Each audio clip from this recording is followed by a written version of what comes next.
Hey Capricorn, and this is your reading for March 2023. So we're keeping with mostly the format that we've had for the last couple of months, but we are also incorporating these astrology cards. Even though this is a collective reading for Capricorn Sun or Rising sign, I want to see if we can give a little bit more focus as to like where in life to direct the reading that this is actually happening. So where in life your reading is happening for this particular month is in the 6th house. So we're going to get into that a little bit more in detail as soon as we pull some cards for the rest of your month. So let's take a look at what's happening for the beginning, middle, and end of the month for you, Capricorn. So we're going to check that out. Gotta get that right shuffle, you know? All right, Capricorn, what do we have coming up for the Capricorns in the beginning? Interesting.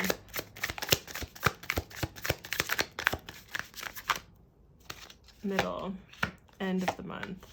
Your challenge, and let's take a look at your spiritual advice. Spiritual advice coming through for my Capricorns. That shot out, didn't it? Okay. So let's get these all in frame.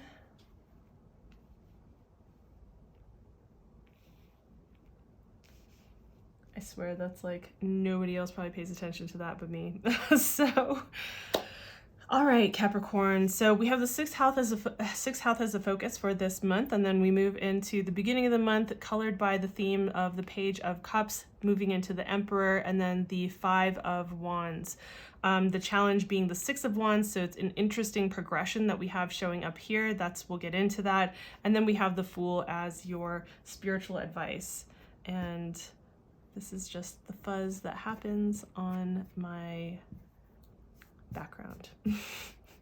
Pay no attention to that. So sorry if it's overexposed. It's snowed and I have 2 windows here, and it's like having a white box in both windows just coming through. So apologies for the kind of overexposedness of the video. So let's start by looking at the area of life that this is occurring in for you, which is your 6th house, right? Now, the 6th house gets a lot of flack, actually. Some people say that it is one of the more negative houses. I don't really subscribe to that. So I like that this particular deck talks about the 6th house being about stability or sustainability. And so it can have to do with the health of your body, especially depending on what you have going on in your natal chart in your 1st house. It can definitely have to do with the health of your body, but this has to do with your day-to-day life. So it sounds really mundane and boring, but if you think about it, the habits and the rituals that we have on a daily basis are what create our overall life, right? Just think about any of the habits that you put into action and that you utilize on a daily basis as they build is what creates the way that your life looks and feels like, right? As you go forward in life. So the 6th house can be, I feel like, a foundational house for how the rest of our life unfolds. I feel like it's one of those places that it's like, these are the secret hacks of life, like the health hacks, the biohacking hacks, the scheduling and time hacks that can really be the hinge points that enable us to do the things in life that we would like to be able to accomplish, like the things that we want to make manifest in this world, right? So I think that, it's an important house to pay attention to, and it just kind of gets this rap of being kind of mundane and boring, but it's not, right? It has a lot of potential for growth and for creating things and making things happen, right? So that's what we have for the 6th house.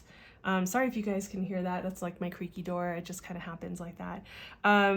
So that's the area of life that we're looking at. Also, just to say, for those of you that have employees or that you are that you work with you know, you've created your own business, or you have employees that work with you, or like a VA or assistant or something like that. This also has to do with the people that are, you know, that work under you. So the people that are employees, even freelancers, but yeah, it can have to do with that as well. So take that and apply that as it feels like it resonates. So with that, we're moving into the Page of Cups at the beginning of the month, right? And the Page of Cups definitely is a really fanciful card. It honestly, it feels like, you know, if this weren't coming up as the sixth house, I might say that this might be related to a, you know, possible love relationship, but this is definitely a more fanciful, more curious, more imaginative kind of energy. So I'm getting the sense that there is this feeling of leaning into what it is that you imagine, that you daydream about, that you want to create in your world and your life. Wow, that's really creaking. I think I'm gonna have to close my window. Sorry about that, you guys. If you can hear that creaking in my door. So yeah, so this is like, this kind of energy is really just about having, like, tapping into your intuition, tapping into your imagination, and allowing that to inform where it is that you're going in life, what it is that you're creating on a daily basis, right? Like the foundation for what is going to create your life, essentially. So I'm not getting super strong relationship vibes from this, but it possibly could be, especially if you have someone, like, I would think more fourth house if you had someone kind of living in your home, or seventh house if it was like a relationship. But it is possible, you know, this could actually have to, especially if you work with someone that you are in a relationship with, you know, that could also have to do with something like that coming in. I don't know why I'm focusing on that. I'm just feeling like that's coming through. So maybe that's for one particular person out there. Then we move into the middle of the month and we're looking at the Emperor.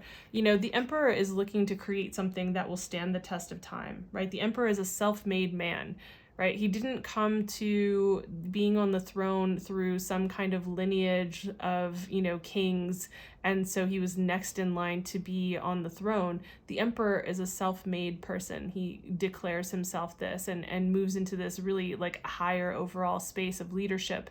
You notice like the rams there, this is very Aries card, right? And so the Aries, you know, definitely that energy with the will involved and the courage to do things, is willing to do the things necessary to create what they want. So they're ready at a moment's notice. They're ready to make the decisions necessary to create what it is that they want to create, right? Now with this card coming in the middle of the month, I'm seeing that like maybe you're working on materializing or, you know, manifesting the things that you saw coming, that you felt coming through in the middle of the month. But there is this like moving to create something that feels more structured and stable, and that's going to stand the test of time and really last, right? So, and that, I feel like that goes really well with the kind of themes that we're looking at here with the sixth house. We move towards the end of the month and we have the Five of Wands, and it seems like you're coming up against like some friction with other people that are involved in this particular area of your life.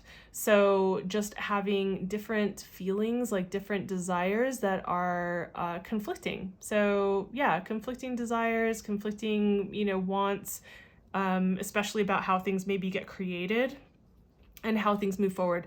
Think of this kind of more like sparring. This is not really like, the Five of Swords would be more sharp and more like somebody's a winner, somebody's a loser. There's no win-win situation in this scenario. This is more like, you know, it's not insurmountable, but it is something to pay attention to. It is something where you're going to come up against some friction, and, you know, there's maybe need for some conflict resolution or some way to like find what is the win-win for everybody in the scenario. So that's what I see coming up towards the end of the month. I think that probably the astrology towards the end of the month is going to show that this is going to be more doable for sure. And then we move into the challenge card, which is the Six of Wands. So I'm feeling like, especially because there's a progression from the Five of Wands to the Six of Wands, that there is this kind of like, that these are related, and that there's something about, yes, the Six of Wands can often have to do with like a sense of victory, but it also has to do with being recognized for your accomplishments, right? So being recognized for your conquests, right, for what you've achieved. And so, and also wanting to reach for and achieve that level of victory and recognition in the world as well. So I'm thinking that there is a challenge, like there's a connection between these cards and that like what it is that you're looking to create and like manifest from what it is that you've been feeling and wanting to like move into the space and actually make happen, that there is this either not being appreciated, feeling unappreciated for what you've put in, the kind of work that you've done, and not feeling like you're getting the recognition that you need for that, or feeling like having some doubt around like, will I be victorious? Will I be recognized? Is this even worth it? Like, am I going to be seen for what it is that I do? Am I going to be recognized for this? Am I going to be victorious? Am I going to make it to the finish line? And just like, I'm feeling some doubts around this, and I'm feeling like there's a lack of recognition here. So one or the other, like, or maybe both in that kind of, in this context. And then, and you know, also that can just feel kind of like it makes this house a little bit more heavy, right? So then we move into what is happening in your spiritual advice, and your spiritual advice is the Fool card. I really love this card because it kind of loosens the constraints around the doubts and stuff that come up here, right? It just kind of loosens this, and it can also loosen this perspective as well. When you come from a place of optimism and you're in a place of like full possibility, which is what the Fool is, when the Fool is in a prime and perfect and lovely position, it's basically saying like, hey, you're about to start on this new adventure, right? You're starting out on this new path, and you need to have this open like optimism and possibility and like kind of starry-eyed, wide-eyed, everything is possible about the world. Yes, of course, the journey is not going to be all roses and there will be struggles along the way. However, like, you know, when the Fool starts out on the path, they're just full of possibility when they step out onto the road, when they step out onto the path. Like, anything can happen. Anything can happen. It's not like, oh, this can't happen because of this or this person or what they want or how things aren't matching up or this or that or the reasonable reasons. They see possibility where other people see limitations, right? And normally what we see is the Fool with like this kind of like hacky sack looking thing on a stick, and they're not really bringing much with them. And that indicates that you have what you need in terms of like, you have your wits about you, you have your intelligence, you have what you need to be able to start on this path, to be able to be ready to, you may not be ready for everything, and you will learn along the way. That's part of like the journey, right? But you have what you need to survive and to make it through and to do this. And so, you know, think about the times when this was created. Like, you would not have stepped out onto the path with so little if you didn't know that you could find food, that you could find shelter, that you could make your way in the world. And as a Capricorn, you absolutely can. And so remembering to tap into that, and also this, you know, just kind of like, even though this isn't a Capricornian card, but like to tap into those aspects and to remember that the world is full of this, it's like ripe with possibility, and to step into this perspective and this paradigm, as opposed to letting this kind of like, these cards maybe sully that, or to kind of suppress or hold you down. Because, you know, being ruled by Saturn, sometimes it can be really amazing for all of the benefits that Saturn are, but some of the shadow aspects are that it can like kind of dampen and like clamp down on what we feel we want to create. So just some things to consider. And I would say, if you want kind of like the more full picture, you can check out the new moon reading that I did